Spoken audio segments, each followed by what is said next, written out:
रंजीत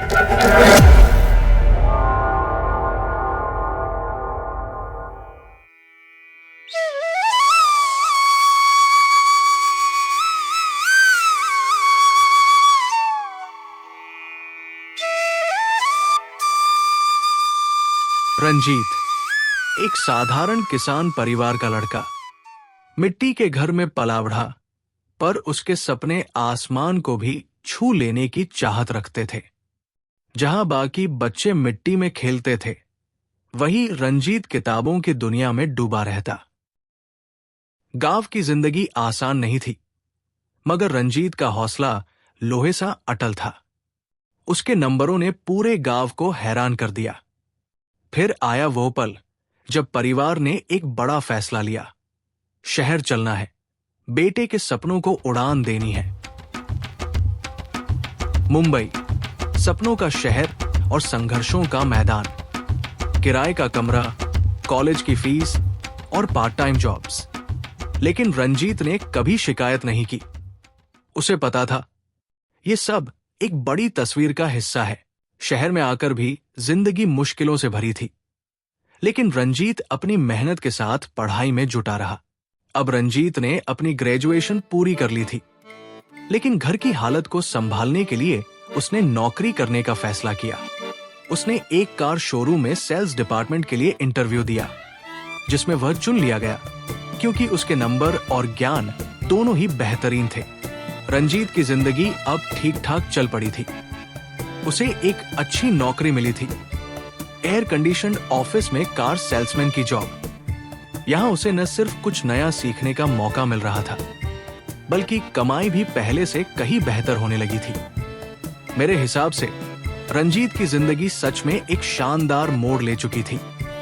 आरामदायक office, car salesman का दिलचस्प काम, नए स्किल सीखने का अवसर और बढ़ती हुई तनख्वाह।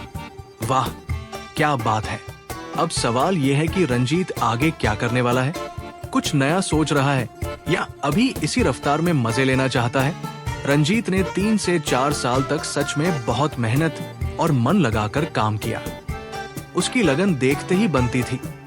हर दिन वो पूरी शिद्दत से अपनी नौकरी में जुटा रहा। एयर कंडीशन ऑफिस में बैठकर उसने न सिर्फ अपने स्किल्स को निखारा, बल्कि धीरे धीरे अपनी कमाई को भी बढ़ाया। मेरे हिसाब से रंजीत की ये मेहनत अब रंग ला रही थी और उसकी जिंदगी एक सही दिशा में बढ़ रही थी। अब देखना यह है कि वो इस मेहनत को आगे कहां तक ले जाता है।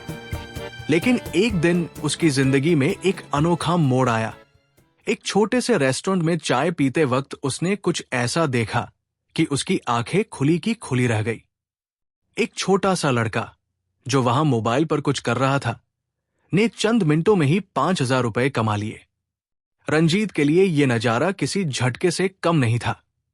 जहां उसने सालों तक पसीना बहाकर अपनी कमाई बढ़ाई थी, वहां इस लड़के ने पलक झपकते ही इतना कमा लिया। शायद उस पल रंजीत के मन में सवाल उठा होगा, क्या मेहनत का रास्ता ही एकमात्र रास्ता है या कोई नया तरीका भी है जो उसे आजमाना चाहिए?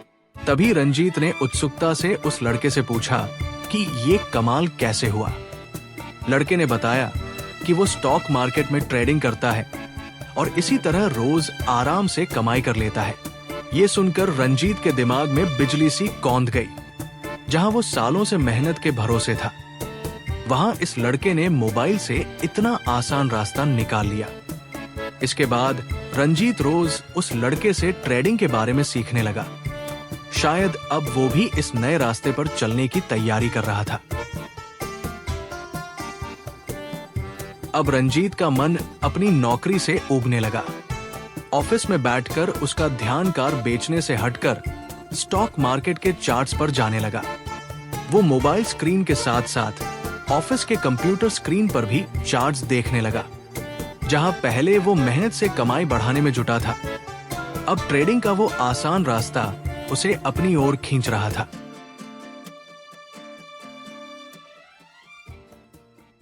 इस वजह से रंजीत का परफॉर्मेंस गिर गया। चार्ट्स में खोया रहना उसे भारी पड़ा और कार बेचने की रफ्तार थम गई। नतीजा, नौकरी से निकाले जाने की नौबत आ गई। ट्रेडिंग का सपना अब उसे ले डूब रहा था। रंजीत ने अब मन बना लिया कि वो ट्रेडिंग में ही अपना हाथ आजमाएगा। नौकरी की चिंता छोड़ उसने सोच लिया कि चार्ट्स का खेल ही उसका नया रास्ता होगा। सपना अब हकीकत बनने की राह पर था। रंजीत ने अपने जान पहचान के एक सीनियर आदमी से बात की और पूछा कि क्या ट्रेडिंग का रास्ता सही है। उसने सोचा कि अनुभवी की सलाह से इस नए खेल की सच्चाई पता चलेगी। सीनियर ने हाँ की तरफ इशारा किया, पर जोड़ा कि इसमें सीखने की बहुत जरूरत है। अब फैसला रंजीत की हिम्मत और उसकी सीखने की लगन पर टिका था। तभी किसी ने टोक कर कहा, यह तो जुआ है। रंजीत के मन में अब हिम्मत, सीख और इस नए शक के बीच जंग छिड़ गई थी।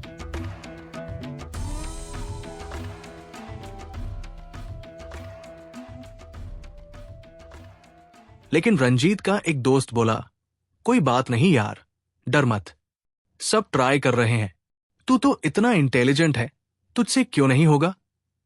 अब रंजीत के सामने शक, सलाह और दोस्त का भरोसा तीनों ताकत आजमा रहे थे।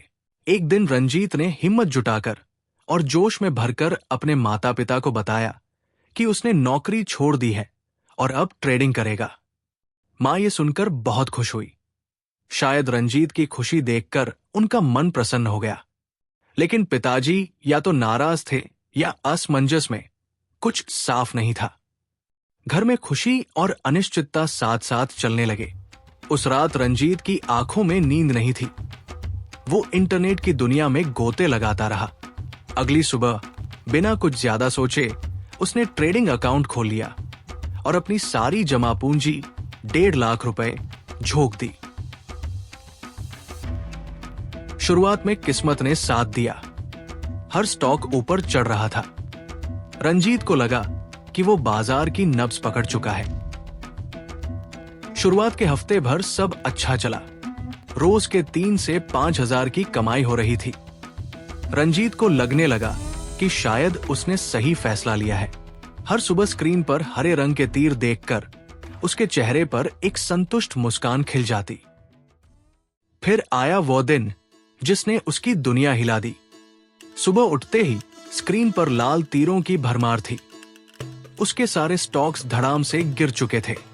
बाजार में जबरदस्त गिरावट आई थी और उसकी मेहनत की जमा पूंजी का करीब 60% साफ हो चुका था। दिल धक धक करने लगा। घबराकर उसने नुकसान में ही सारे शेयर्स बेच दिए। कुछ ही हफ्तों में उसके पास बचे सिर्फ 20,000 रुपए। वो समझ नहीं पा रहा था, ये बाजार था या कोई छलावा। जो दोस्त पहले उसकी तारीफों के पुल बांधते थे, अब मजाक उड़ाने लगे। स्टॉक मार्केट हम मिडिल क्लास के लिए नहीं है भाई, तू तो वॉरेन बफेट बनने चला था। रिश्तेदार भी पीछे नहीं रहे, बोलने लगे, जितना है उसी में संतोष कर लेना चाहिए। ज्यादा उड़ान भरोगे तो गिरना तय है।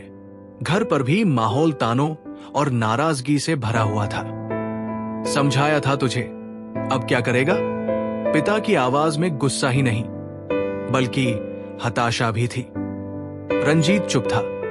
उसके पास कोई जवाब नहीं था, सिर्फ आंखों में शर्म और दिल में एक टूटता हुआ सपना।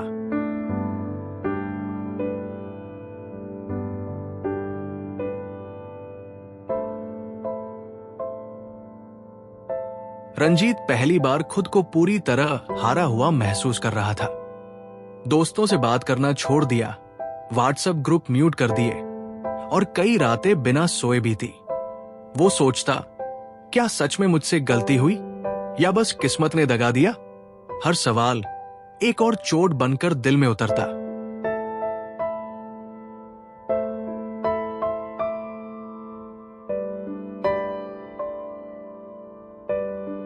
फिर एक दिन यूं ही उदासी में डूबा रंजीत यूट्यूब पर कुछ स्क्रॉल कर रहा था। कोई उद्देश्य नहीं था, बस वक्त काटना था। तभी एक वीडियो ने उसका ध्यान खींचा। एक शख्स बड़ी सादगी और समझदारी से बता रहा था, शेयर मार्केट कोई जुआ नहीं है, ये एक साइंस है, एक आर्ट है। अगर इसे समझकर, पढ़कर, सीख कर किया जाए तो ये एक शानदार अवसर बन सकता है। वो कह रहा था, लोग बिना तैयारी के कूद पड़ते हैं और जब गिरते हैं तो सिस्टम को दोष देते हैं। असल में हार तैयारी की होती है, न कि मार्केट की। हर शब्द रंजीत के भीतर कुछ तोड़ रहा था और साथ ही कुछ नया बना भी रहा था।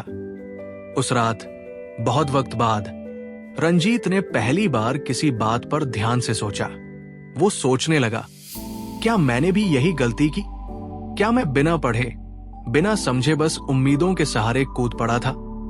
उसने वीडियो दोबारा देखा, फिर एक और, फिर अगली सुबह तक वो सीखने की राह पर चल चुका था, धीरे धीरे मगर ठोस इरादे के साथ। अब रंजीत ने तय कर लिया था, इस बार बिना तैयारी के नहीं, वो फिर से मार्केट में उतरेगा, लेकिन इस बार एक स्टूडेंट माइंडसेट के साथ। उसने सबसे पहले खुद से वादा किया, अब बिना समझे एक भी पैसा निवेश नहीं करूंगा। उस रात उसने अमेज़न पर अपनी पहली किताब ऑर्डर की, the intelligent investor Benjamin Graham द्वारा, जिससे उसे वैल्यू इन्वेस्टिंग का असली मतलब समझ आया। फिर आई common stocks and uncommon profits Philip Fisher की, जिसने उसे क्वालिटेटिव एनालिसिस से रूबरू करवाया। धीरे धीरे रंजीत की लाइब्रेरी भरने लगी। One up on Wall Street Peter Lynch, a beginner's guide to the stock market Matthew R Kratter, और भारत के संदर्भ में लेट्स टॉक मनी और कॉफी कैन इन्वेस्टिंग। अब सुबह उसकी प्रीमार्केट एनालिसिस से शुरू होती। वो CNBC या मनी कंट्रोल नहीं, बल्कि बैलेंस शीट्स और इनकम स्टेटमेंट्स पढ़ने लगा। उसने सीखा fundamental analysis, earnings, PE ratio, ROE, debt to equity, technical analysis, candlestick patterns, RSI, moving averages, support resistance. रात को वो निफ्टी 50 का ट्रेंड देखता और दिन में बैक टेस्टिंग करता। ट्रेडिंग व्यू पर वर्चुअल पोर्टफोलियोज बनाकर उसने अपनी स्ट्रैटेजीज को टेस्ट करना शुरू किया।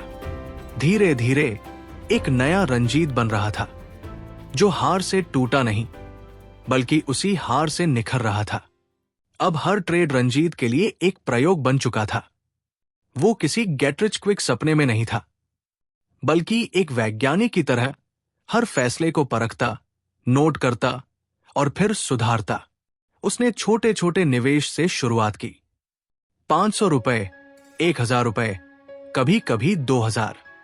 कोई फोमो नहीं, कोई जल्दबाजी नहीं, सिर्फ सीखने की लगन। वो ट्रेड जर्नल रखता था, जहां हर एंट्री और एग्जिट के पीछे की वजह लिखता। उसने सीखा कि स्टॉप लॉस लगाना जरूरी है, रिस्क मैनेजमेंट बिना हेलमेट बाइक चलाने जैसा है, और पोजीशन साइजिंग एक अंडररेटेड सुपर पावर है। गलतियां हुई कई बार, लेकिन अब वो हर गलती को एक फीडबैक लूप बना चुका था। धीरे धीरे उसकी समझ बढ़ने लगी। कैंडलस्टिक्स अब सिर्फ चार्ट नहीं थे, वो कहानियां कहने लगे थे, बाजार की साइकोलॉजी की कहानियां। और एक दिन उसने गौर किया, उसका घाटा अब उतना नहीं हो रहा था। कुछ ट्रेड्स तो ग्रीन में भी जा रहे थे। नफे की खुशी उतनी नहीं थी जितनी इस बात की कि अब वो समझ रहा था कि वो क्या कर रहा है। दोस्त अब भी उसे मूर्ख ही समझते थे। अबे तू अभी तक उसी सपने में फंसा है, स्टॉक मार्केट ने तुझे पहले ही सबक नहीं सिखाया था। किसी ने ताना मारा, किसी ने हंसी उड़ाई, और किसी ने तो रियल जॉब कर ले यार कहकर बात ही खत्म कर दी। लेकिन इस बार रंजीत के चेहरे पर कोई शिकन नहीं आई। उसने मुस्कुराकर फोन साइड में रख दिया। अब वो वैलिडेशन के लिए लाइक्स, रिएक्शंस या कमेंट्स पर निर्भर नहीं था। उसे अब एक नया नशा था, ग्रोथ का, डिसिप्लिन का और सेल्फ बिलीफ का। हर सुबह उसकी आंखें दूसरों के मैसेज से नहीं, बल्कि प्रीमार्केट रिपोर्ट्स और अर्निंग कॉल से खुलती थी। रातें अब स्क्रोलिंग में नहीं, चार्ट्स और केस स्टडीज में बीतती थी। रंजीत को अब कोई जल्दी नहीं थी। उसे पता था कि असली खेल कंपाउंड इंटरेस्ट का है, सिर्फ पैसों में नहीं, ज्ञान में, अनुशासन में और विश्वास में। एक और साल बीत गया। रंजीत ने अब अपनी पूंजी को कई गुना बढ़ा लिया था। धीरे धीरे, सोच समझकर, बिना शोर मचाए। पिता, जो कभी सबसे बड़े आलोचक थे, अब उसकी पीठ थपथपा रहे थे। बेटा, वो बोले, तूने मुझे गलत साबित कर दिया। मुझे तुझ पर गर्व है। वही दोस्त जो कभी हंसते थे, अब कहने लगे, भाई, एक अच्छा शेर बताना। रंजीत बस मुस्कराया। उसकी मुस्कान में अनुभव की गहराई थी, शांति की ठंडक थी और मेहनत से मिली सीख का आत्मविश्वास। कोई शॉर्टकट नहीं होता दोस्त, वो बोला। सब्र और गलतियों से सीखना पड़ता है, हर दिन, हर कदम पर।